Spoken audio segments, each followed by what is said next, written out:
It's time for the Magic Mile. Let's see who can make some magic.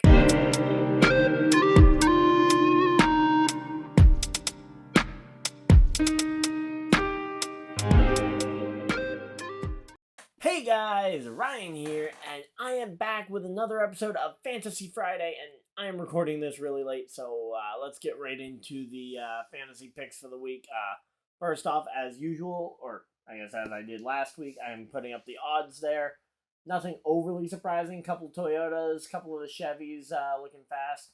There was a period in time here from about 2015 through 2017 where Toyota was wholly dominant at this track. I think they led all but like a total of 10 laps over the course of those of almost 1,000 races or 1,000 laps worth of running, and I think Chevy led 3 and Ford led 1, but luckily those days are a little bit behind us. But I think there is one driver that is pretty much a must start here. Christopher Bell. He has won at this track so many times on his road up to Cup. Almost won this race in the 95 car as a rookie if it weren't for a crash. Almost won this race in 2021. If it weren't for the race getting cut short due to darkness, he probably would have gotten to Eric Almirola. In 2022, I was in the grandstands watching Christopher Bell celebrate his first NASCAR Cup Series win at New Hampshire.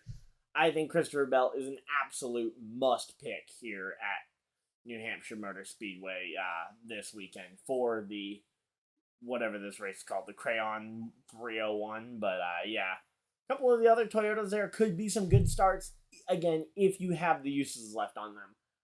I know quite a few people I know are a little hurting in the Truex or Hamlin departments in terms of uses left, so might be a good chance to try and use some of those other Toyotas.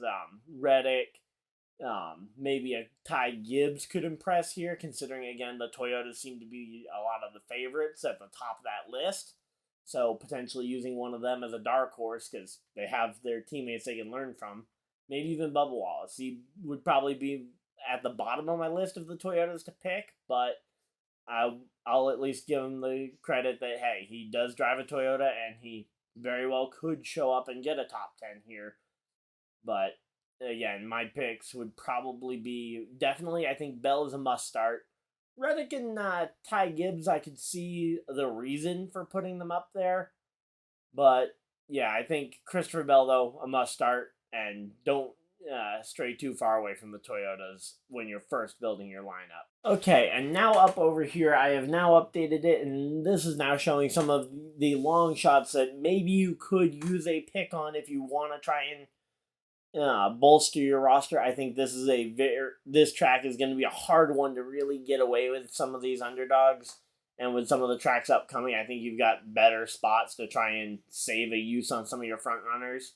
So I would probably advise towards using some of your front runners. But hey, if you have, say, only 1 or 2 uses of Hamlin or Truex left and you need to supplement them, I would say about half of these guys are pretty solid picks. And we'll go more into depth with some of them here. But I think Allmendinger and McDowell are 2 drivers who are going to be trying to protect points.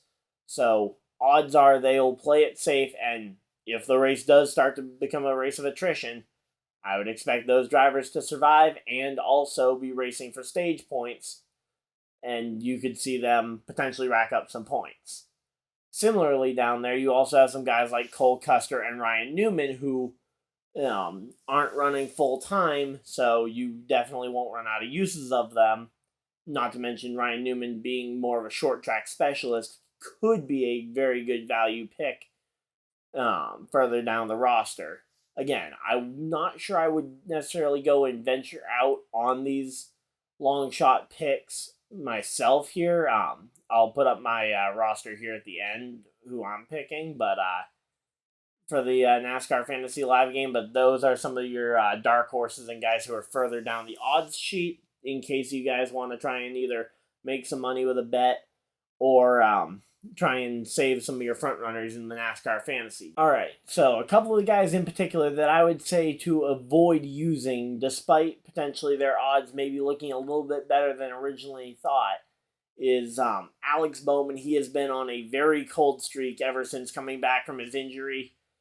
Just hasn't really looked like the same guy, and ultimately, I just don't think this is one of his better tracks. Now, maybe I'm wrong and he ends up being a great value pick, but I would say I don't think he's going to be that great of a pick.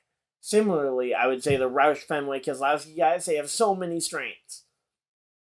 New Hampshire is not worth it for them, especially where you've got Daytona coming up, and then you've got Chris Buescher being pretty good on road courses as another spot to use them. Keselowski's typically been pretty good at some of the bigger intermediate and larger ovals, so maybe you could use him at his home track at Michigan, even though no Michigan-born drivers ever won the Michigan race. Again, that could be a value pick there for a later date, but we'll get into that when we get to Michigan. But for New Hampshire, I would say the Roush Fenway Keselowski guys, Bowman, would be some of the guys who have better odds that I would probably skip, because you want to both save a use on them for later, and also this is definitely not necessarily the track that I would expect to see them run too well at. Okay, and one last driver I wanted to mention real quick, because I actually forgot to mention him in the earlier part, is I actually think that William Byron out of the 100 Motorsports camp, and honestly, you can throw Kyle Larson in here too as kind of a William Byron alternative. Both drivers have been really good at tracks like Darlington, some of the flatter tracks on the year, and honestly, even looking back to last year a bit, those two drivers have also been pretty good at these types of tracks. So, add in William Byron and Kyle Larson to that pick of drivers high up on that odds list that are also pretty good bets. I had kind of forgotten about the fact that how well those two have run at similarly flat tracks, and in particular, like, again, Darlington running a bit like a short track, even though it certainly isn't a super comparable factor to this track here at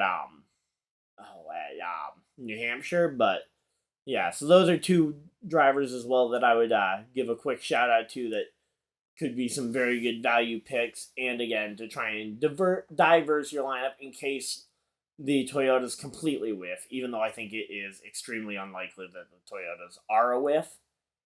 But yeah, so now you guys can see up on the side of the board over here. You guys can see my personal lineup that I will be using for this weekend's race here at New Hampshire Motor Speedway.